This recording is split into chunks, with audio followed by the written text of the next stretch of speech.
ओम नमः शिवाय। शिव जी सदा सहाय। ओम नमः शिवाय। गुरु जी सदा सहाय। जय गुरु जी। शुक्राना गुरु जी। अनंताम अनंताम अनंताम शुक्राना गुरु जी। हर हर महादेव। हर हर महादेव। जय भोलेनाथ बाबा की। जय भोलेनाथ बाबा की। जय गुरुपा की। आज मैं उमा संहिता का 27वां अध्याय प्रारंभ करने जा रही हूँ। आज का अध्याय काल या मृत्यु को जीतकर अमरत्व प्राप्त करने की 4 यौगिक साधनाएं। प्राणायाम, भूमध्य में अग्नि का ध्यान, मुख से वायुपान तथा मुड़ी हुई जीवा द्वारा गले की घाटी का स्पर्श।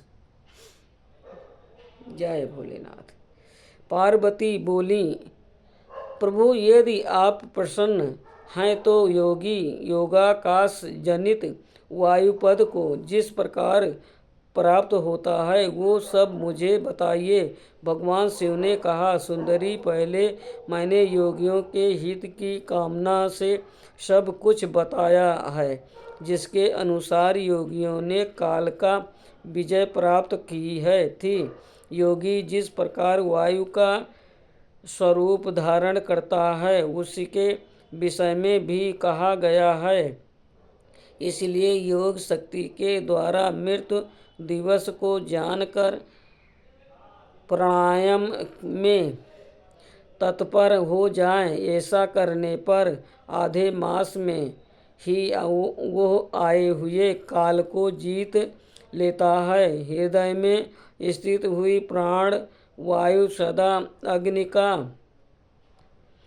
हृदय में स्थित हुई प्राणायु सदा अग्नि को उद्दीप्त करने वाली है। उसे अग्नि का सहायक बताया गया है। वो वायु बाहर और भीतर सर्वत्र व्याप और महान है। ज्ञान, विज्ञान और उत्साह सबकी पवित्र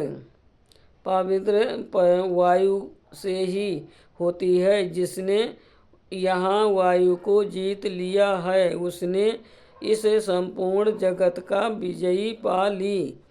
साधक को चाहिए कि वो जरा और मृत्यु को जीतने की इच्छा से सदा धारणा में स्थित रहें, क्योंकि योग परायण योगी को भली भांति धारणा और ध्यान में तत्पर रहना चाहिए। जैसे लुहान मुख से धौकनी को फूंक फूंक कर उस वायु के द्वारा अपने सब कार्य को सिद्ध करता है, उसी प्रकार योगी को प्राणायाम का अभ्यास करना चाहिए। प्राणायाम के समय जिसका ध्यान किया जाता है वह आराध्य देव परमेश्वर सहस्त्रों मस्तक, नेत्र, पैर और हाथ से युक्त हैं तथा समस्त ग्रंथियों को आवृत करके उनसे भी 10 अंगुल आगे स्थित है। आदि में बिहाती और अंत में शिरोमंत्र सहित गायत्री का 3 बार जप करें और प्राणवायु को रोके रहें। प्राणों के लिए इस आयाम का नाम प्राणायाम है। चंद्रमा और सूर्य आदि ग्रहण जा कर लौट आते हैं, परंतु प्राणायाम पूर्वक ध्यान प्राणायाम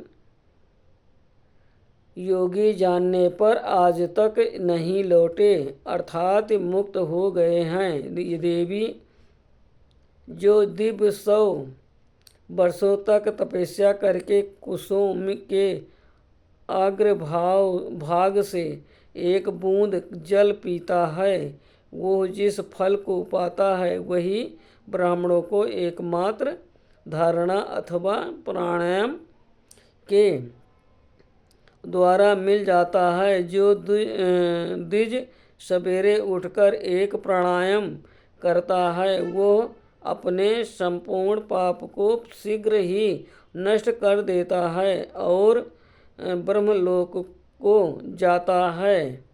जो आलस्य रहित हो सदा एकांत में प्राणायाम करता है वो जरा और मृत्यु को जीतकर वायु के समान गतिशील हो आकाश में विचरता है।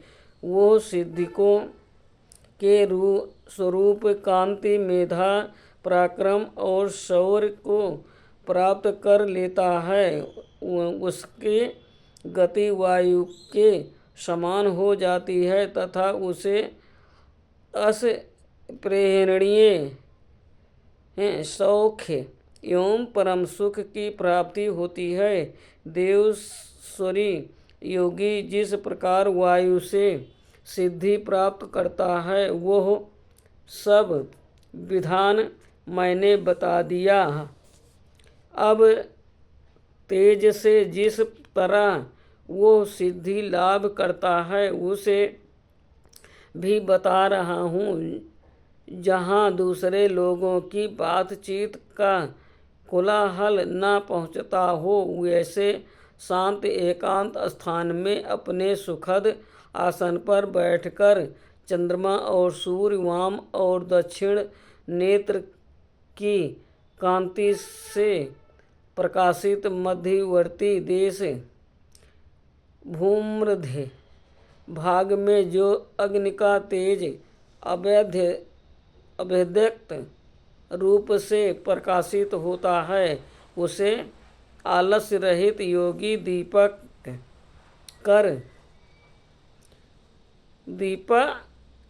रहित अंधकारपूर्ण स्थान में चिंतन करने पर निश्चय ही देख ले सकता है। इसमें संशय नहीं है। योगी हाथ की अंगुलियों से यत्नपूर्वक दोनों नेत्रों को कुछ कुछ दबाए रखें और उनके तारों को देखता हुआ एकाग्रचित्त से आधे मुहूर्त तक उन्हीं का चिंतन करें। तदंतर अंधकार में भी ध्यान करने पर वो उस ईश्वरीय ज्योति को देख सकता है। वो ज्योति सफ़ेद, लाल, पीली, काली तथा इंद्रधनुष के समान रंग वाली होती हैं। भौएं के बीच में ललाटवर्ती बाल सूर्य की समान तेज वाले उन अग्निदेव का साक्षात्कार करके योगी इच्छानुसार रूप धारण करने वाला होता है तथा मनोवांछित शरीर धारण करके क्रीड़ा करता है। वो योगी कारण तत्व को शांत करके उसमें अभिष्ट होना, दूसरे के शरीर में प्रवेश करना, अरिणमा आदि गुणों को पा लेना, मन से ही सब कुछ देखना, दूर की बातों को सुनना और जानना, अदृश्य हो जाना, बहुत से रूप धारण कर लेना तथा आकाश में विचारना इत्यादि सिद्धियों को निरंतर अभ्यास के प्रभाव से प्राप्त कर लेता है। जो अंधकार से परे और सूर्य के समान तेजस्वी है उसी इस महान ज्योतिर्मय पुरुष परमात्मा को मैं जानता हूँ। उन्हीं को जानकर मनुष्य काल या मृत्यु को लांघ जाता है।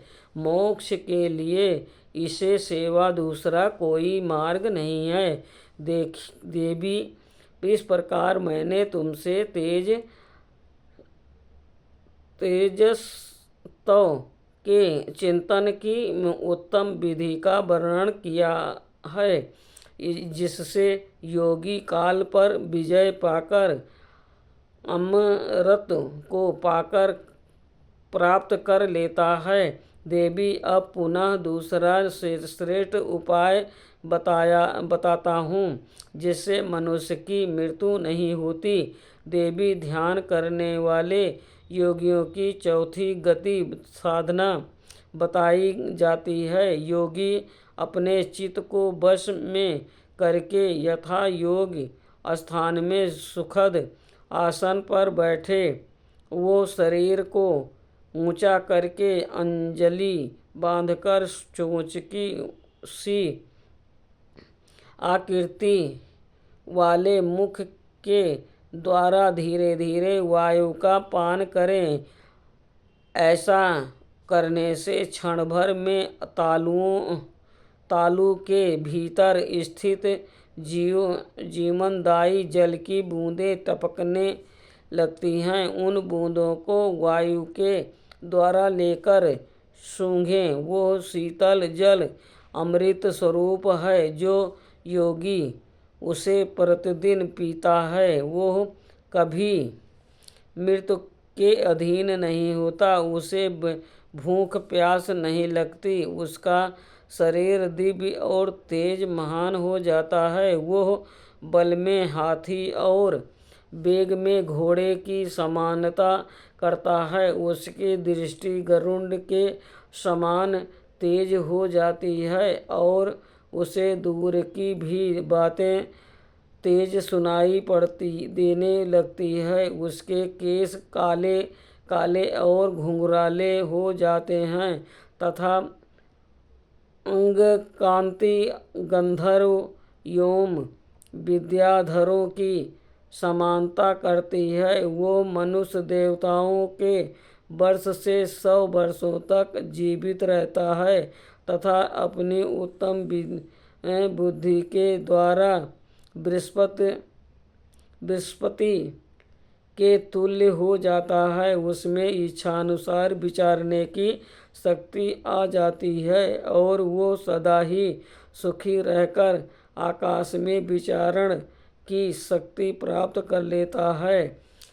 वरान ने अब मृत्यु पर विजय पाने के पुनः दूसरी विधि बता रहा हूँ, जिसे देवताओं ने भी प्रयत्नपूर्वक छिपा रखा है। तुम उसे सुनो। योगी पुरुष अपने जिह्वा को मोड़कर तालु में लगाने का प्रयत्न करे। कुछ काल तक ऐसा करने से वह कर्मांश लंबी होकर गले की घाटी तक पहुँच जाती है। तदंतर जब जिह्वा से गले की घाटी सटती है, तब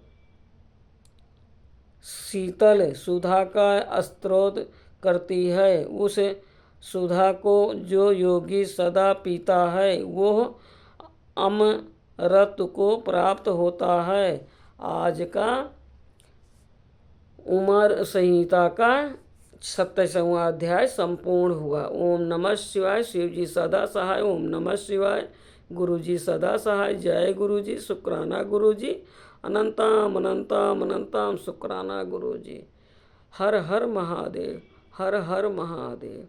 हर हर महादेव। जय भोलेनाथ बाबा।